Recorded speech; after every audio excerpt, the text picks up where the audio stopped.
सात संगत जी प्यार से कहिए धन निरंकार जी। सात संगत जी दासी की आप सभी संतों से यही प्रार्थना है कि आप दासी के चैनल को लाइक, सब्सक्राइब एवं शेयर अवश्य करें। सात संगत जी दासी का आज का विषय है संतुष्टि का धन ही सर्वोत्तम धन है। सात संगत जी तो आइए समझते हैं इस विषय को।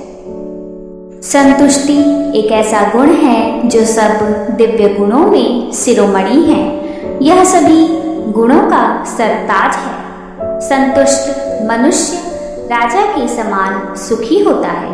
यह एक ऐसा अनोखा राजा है जिसके पास सदा खुशी का खजाना रहता है। संतोषी उसे कहा जाता है जिसे किसी चीज की इच्छा ना सताती हो, कोई कामना ना तड़पाती हो। संसार में हम देखते हैं कि किसी की एक इच्छा पूरी होती है तो दूसरी इच्छा का मन में जन्म ले लेती है। इस प्रकार इच्छाएं, कामनाएं तो कभी पूरी ही नहीं होती।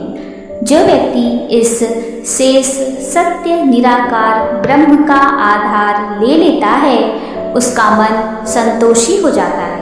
फिर कोई इच्छा बाकी नहीं रहती। फिर वह निश्चिंत और अनासक्त हो जाता है। उसकी वृत्ति सदा एक रस रहती है।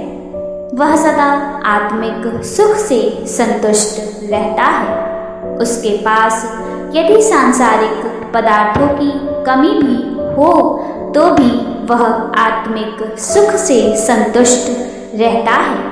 उसकी स्थायी खुशी को देखकर लोग समझते हैं कि वह सदा भरपूर है। संतोष धन एक ऐसा खजाना है जो अपने साथ दूसरों को भी सुख देता है। ऐसा व्यक्ति अपने संपर्क में आने वालों को हर परिस्थिति में हिम्मत प्रदान करता है। सुख के वचन बोल बोल कर उसे भी आत्मिक सुख का अनुभव होता रहता है। साथ में वह दूसरों को भी इस सुख का अनुभव कराते रहते हैं। संतुष्टि एक ऐसा गुण है जो दूसरों को स्नेही बनाता है। संतुष्ट व्यक्ति में बुद्धि विवेक का संतुलन रहता है। वह सही निर्णय लेकर उपलब्ध साधनों का सदुपयोग करके कार्य बना लेता है। वह समय के सदुपयोग को भी जानता है। वह छोटी मोटी बाधाओं से परेशान नहीं होता बल्कि बाधाओं से निपटने का हल ढूंढता है। संतोषी व्यक्ति धैर्यवान होता है। इसलिए कहा गया है कि संतोषी व्यक्ति के हाथ में यश होता है, क्योंकि थोड़ी सी प्राप्ति में भी वह इतना संतुष्ट होता है कि उसके व्यवहार से, वचन से ऐसा लगता है कि उसके पास बहुत कुछ है। इसलिए उसके साथी भी हिम्मत करके उसके कार्य में जुट जाते हैं।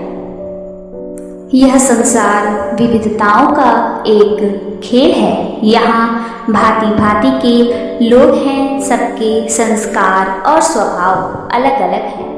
यह संस्कार इतने दृढ़ हो चुके हैं कि जल्दी से बदलते ही नहीं। आज दुनिया में माया का राज्य है और लोगों की मति तमोगुणी हो चुकी है। किसी की मनोस्थिति स्थिर नहीं है।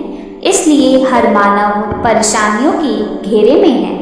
इन परेशानियों का हल केवल सद्गुरु की कृपा और ज्ञान की ज्योति से ही संभव है। ज्ञान के हथियार से ही असंतुष्टि पर विजय पाई जा सकती है। बाबा जी की शिक्षाओं को अपनाने से मन के विकार दूर होते हैं और दिव्य गुणों का समावेश होता है तो मन संतोषी बनता है। संतुष्टता का गुण धारण करने का प्रश्न तो तब उठता है जब परिस्थितियां संतोषजनक ना हो, वातावरण अनुकूल ना हो। ऐसे में गुरु के ज्ञान को मन में बसाकर धैर्य को धारण करके परिस्थितियों का सामना करने में ही समझदारी है। पुरुषार्थ और प्रभु का सहारा लेकर मानव कार्य करे तो विपरीत परिस्थितियां भी अनुकूल हो जाती हैं और परिणाम अच्छा ही सामने आता है। जो भी परिणाम सामने आए उसमें खुश रहें, संतुष्ट रहें। बाबा जी कहते थे कि कैसी भी हो परिस्थिति, एक सी हो मनोस्थिति। संतुष्ट महात्मा जानता है कि मिथ्या है संसार।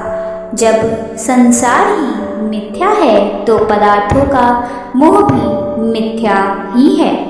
यह विचार आते ही मन में संतुष्टि आ जाती है। महात्मा नाम धन को ही सच्चा धन मानते हैं और पुरुषार्थ से जो मिलता है उसमें संतुष्ट रहते हैं।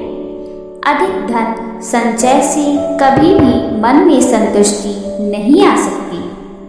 संतुष्ट महात्मा सरल स्वभाव वाला होता है। सरल स्वभाव वाला व्यक्ति स्वयं भी प्रसन्न रहता है और दूसरों को भी प्रसन्न रखता है, क्योंकि वह मन वचन कर्म से एक जैसा होता है। उसमें बनावट, छल कपट वह कुटिलता नहीं होती। उसकी सीधी सच्ची बातें सबको अच्छी लगती हैं। सरल व्यक्ति का मन साफ होता है, इसलिए उसमें संतोष के साथ अन्य दिव्य गुण भी निहित होते हैं। सहनशाह बाबा अवतार सिंह जी कहा करते थे कि प्रचारक महात्मा को संतोषी होना चाहिए। जिसके घर भी वह जाए, वहाँ जैसा भी प्रबंध हो, जैसा भी भोजन मिले या रहने की व्यवस्था जैसी भी हो, उसी में उन्हें संतुष्ट रहना चाहिए। परिवार वालों को यह महसूस करवाएं कि आप उनकी सेवा से बहुत प्रसन्न हैं, ताकि उनको भी संतोष मिले। अपनी शक्ति और सामर्थ्य के अनुसार संत श्रद्धा से सेवा करते हैं। प्रचारक को भी उसी श्रद्धा से उनकी सेवा को प्रवान करके उनके लिए सद्गुरु से आशीर्वादों की कामना करनी चाहिए। भगवान श्री कृष्ण जी दुर्योधन के घर ना जाकर अपने भक्त विदुर के घर गए और उनकी सेवा प्रवान की। विदुर की पत्नी साग में नमक डालना ही भूल गई थी। भगवान ने उसी साग के साथ प्रसन्नता से भोजन किया। साथ संगत जी, क्योंकि सद्गुरु पदार्थों को नहीं भाव को देखता है। इसका प्यार ममता अपने भक्तों के लिए है। साथ संगत जी, हमें भी अपने सद्गुरु के नक्शे कदम पर चलना चाहिए। बाबा जी कच्चे रास्तों से भी चलकर पहाड़ियों में, झोपड़ियों में, गांव में जहाँ भी संत रहते थे वहाँ पहुँचकर संतों की इच्छाओं को पूरी करते थे और उन्हें आशीर्वाद भी देते थे। उनकी भावनाओं को सुनते थे और उन्हें संतुष्ट करते थे, उन्हें खुशी भी देते थे। हमें भी हर महात्मा को जो जहाँ भी हमें बुलाते हैं वहाँ पहुँचकर हम भी उन्हें अपनापन दें, उनकी भावनाओं को सुने और अपने वचनों से, कर्म से और व्यवहार से उन्हें संतुष्ट करें, उन्हें भक्ति से जोड़ें। किसी को खुशी देने से अपने मन की खुशी दोगुनी हो जाती है। वास्तविकता तो यह है कि जिसने भी संतुष्टि का महत्व समझ लिया उसका जीवन संतोष धन से मालोमाल हो जाता है। साथ संगत जी, हम सभी को सद्गुरु के वचनों को स्वीकार करना होगा और संतुष्टता को अपने जीवन में अपनाना होगा। साथ संगत जी, प्यार से कहिए धन निरंकार जी।